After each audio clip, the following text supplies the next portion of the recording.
یا ایہا الذین آمنوا من یرتد منکم عن دینہ فسوف یأتی اللہ بقوم یحبہم ویحبونہ صدق اللہ مولانا العظیم وبلغنا رسولہ النبی الکریم الرؤوف الرحیم۔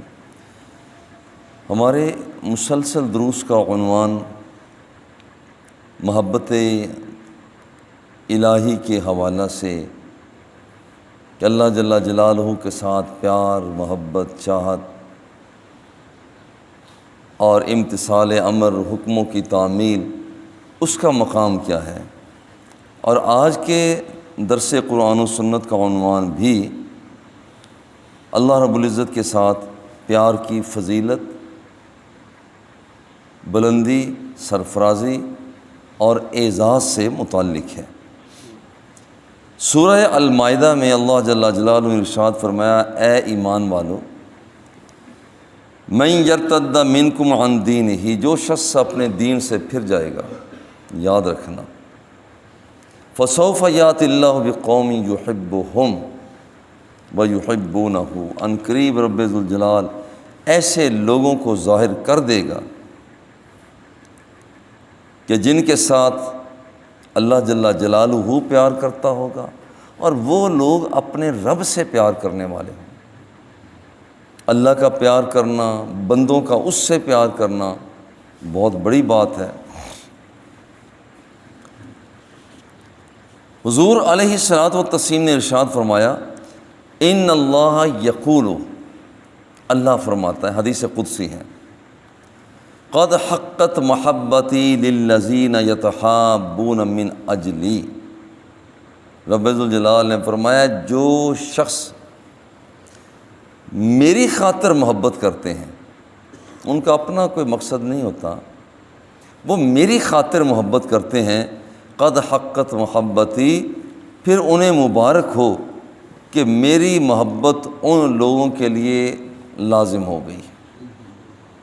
یعنی کتنی بڑی گارنٹی ہے، کتنی بڑی بندوں کے لیے اعزاز کی بات ہے۔ کام تم نے کیا کرنا ہے؟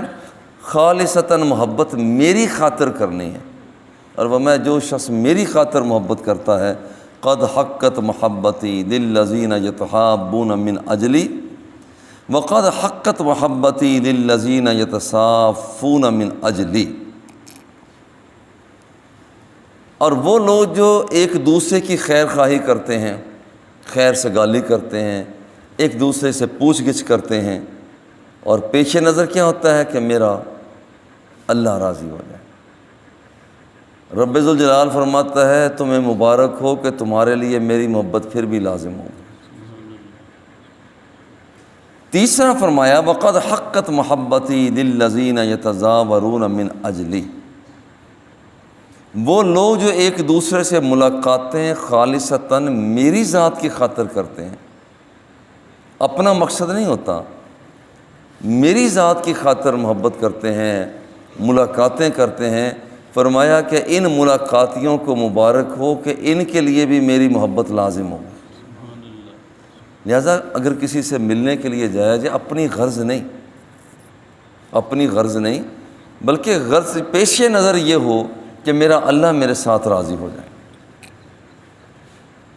اور پھر فرمایا کہ وحقت محبتی للذین یتبازلون من اجلی، جو لوگ میری خاطر رقم خرچ کرتے ہیں، لوگ عموماً خرچ کرتے ہیں تاکہ بندوں سے تعلقات بڑھ جائیں، رابطے ہو جائیں، نہیں، بندوں سے تعلق رابطہ نہیں، بلکہ خرچ اس لیے کرتے ہیں کہ اللہ سے رابطہ بڑھ جائے، اور میں بندے کے ساتھ اس لیے محبت کا اظہار کر رہا ہوں کہ یہ اللہ کا پیارا ہے۔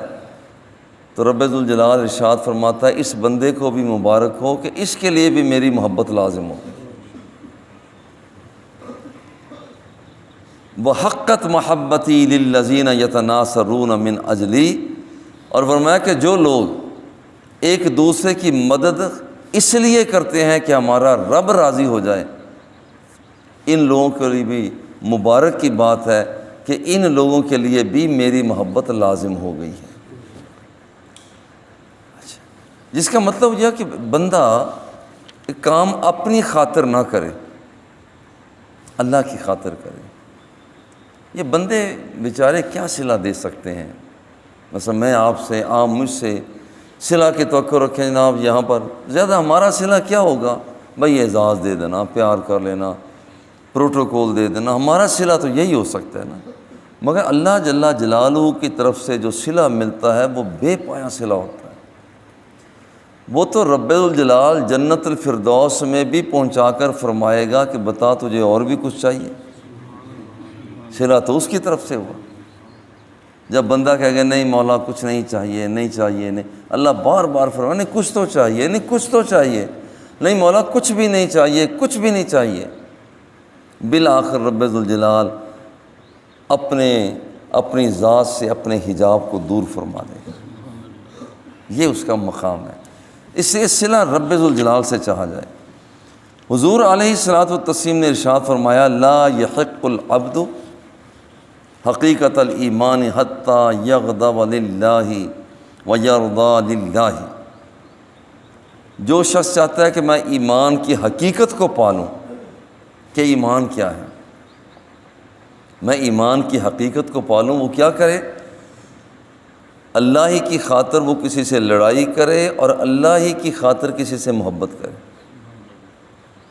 یعنی لڑائی محبت اپنی ذات کی وجہ سے نہیں، اپنی پسند اور ناپسند کی وجہ سے نہیں، خالصتاً یہ سودا رب ذوالجلال کے لیے استعمال کر رہا ہو۔ فَإِذَا فَعَلَ ذَلِكَ اسْتَحَقَّ حقیقت الایمان، جس کی محبتیں، جس کی نفرتیں، جس کا پیار، جس کی لڑائی، جس کا قرب، جس کا بود، جس کا احترام، تقدس اور جس کا دور ہونا خالصتاً رب کے لیے ہوگا، اب اس بندے کو ایمان کا مزہ آ جائے گا، ایمان کی لذت آ جائے گی، چونکہ اس کا اپنا تو درمیان میں کچھ رہا نہیں۔ اور فرمایا وَإِنَّ أَحِبَّائِي وَأَوْلِيَائِي الَّذِينَ يُذْكَرُونَ بِالذِّكْرِ وَأُذْكَرُ بِالذِّكْرِهِمْ۔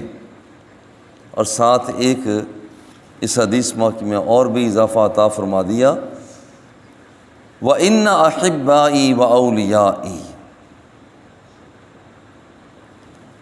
جو لوگ جن کا تذکرہ کیا جائے، پہلی بات فرمائی کہ جب میرا ذکر کیا جاتا ہے تو میرے بندوں کا تذکرہ بھی درمیان میں آ جاتا ہے، کیونکہ جب اللہ کا ذکر کیا جاتا ہے تو اللہ والوں کا ذکر آ جاتا ہے، اور فرمایا کہ جب اللہ والوں کا ذکر کیا جاتا ہے تو درمیان میں میرا ذکر آ جاتا ہے، ولیوں کا ذکر آ جاتا ہے۔ وَأُذْكَرُ بِذِكْرِهِمْ، ان کے ذکر کے ساتھ میرا ذکر ہے، میرے ذکر کے ساتھ میرے بندوں کا ذکر ہے۔ یہ اس کی طرف سے انعام ہے نا، کہ یہاں پر میں اس بندے سے پیار کرتا ہوں، میری محبت واجب ہو جاتی ہے۔ محبت کا وجوب یہاں تک ہو جاتا ہے کہ ان کا تذکرہ کیا جائے تو میرا تذکرہ چھڑ جاتا ہے، میرا تذکرہ کیا جائے تو میرے بندوں کا تذکرہ چھڑ جاتا ہے۔ ایک اور بات، حضرت براء بن عازب رضی اللہ تعالیٰ عنہ یہ فرماتے ہیں کہ ہم ایک مرتبہ حضور کی بارگاہ میں بیٹھے ہوئے تھے اور حضور نے فرمایا مجھے بتاؤ کہ اسلام کا کون سا پہلو بہترین ہے؟ اسلام کے بہت سے پہلو ہیں، اسلام کا بہترین پہلو کون سا ہے؟ ایک صحابی نے عرض کیا حضور نماز۔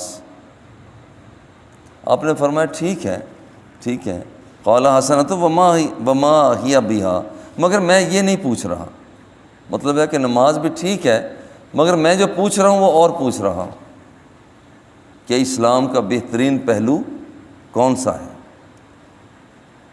دوسروں نے کہا الزکوٰۃ، حضور کو زکوٰۃ بہترین پہلو ہے۔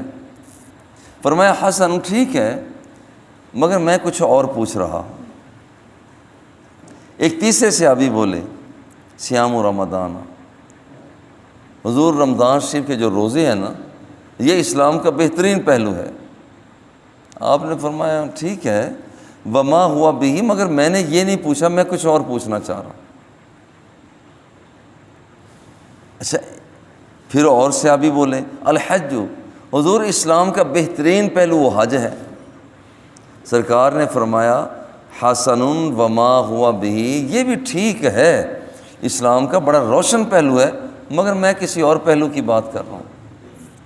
دیکھیے حضور علیہ الصلوۃ والتسلیم کائنات کے کتنے ذہین ترین انسان ہیں کہ سارے پہلوؤں کا تذکرہ کر کے یہ بھی فرما دیا یہ بھی واقعی اسلام کا روشن، نماز اسلام کا روشن پہلو ہے، زکوٰۃ اسلام کا روشن پہلو ہے، روزہ اسلام کا روشن پہلو ہے، حج اسلام کا روشن پہلو ہے، مگر ایک اور بھی ہے۔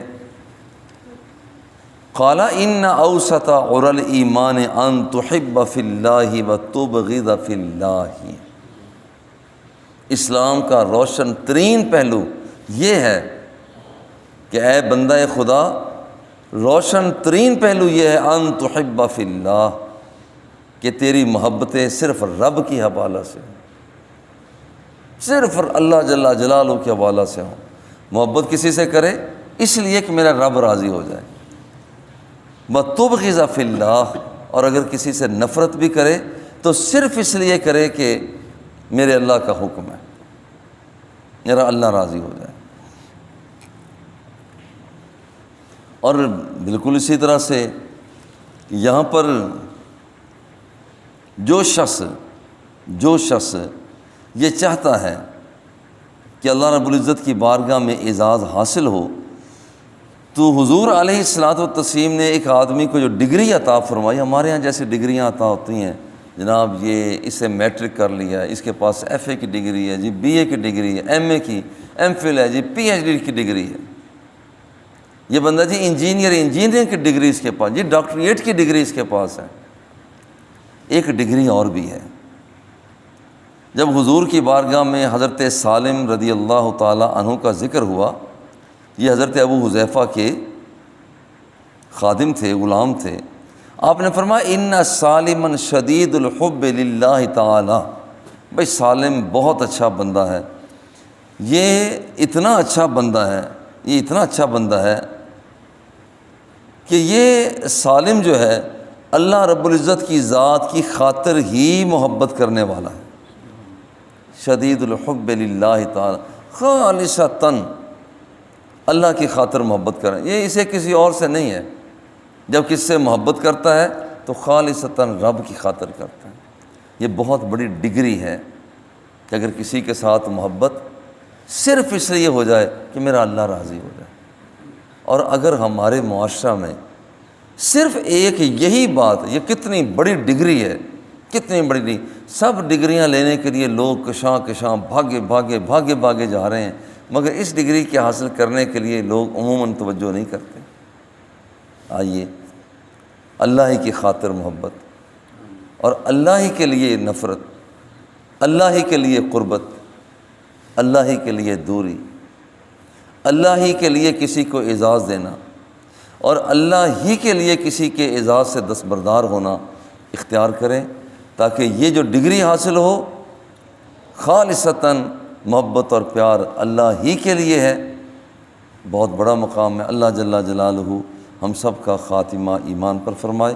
وصلی اللہ تعالی علی حبیبہ و آلہ و اصحابہ اجمعین۔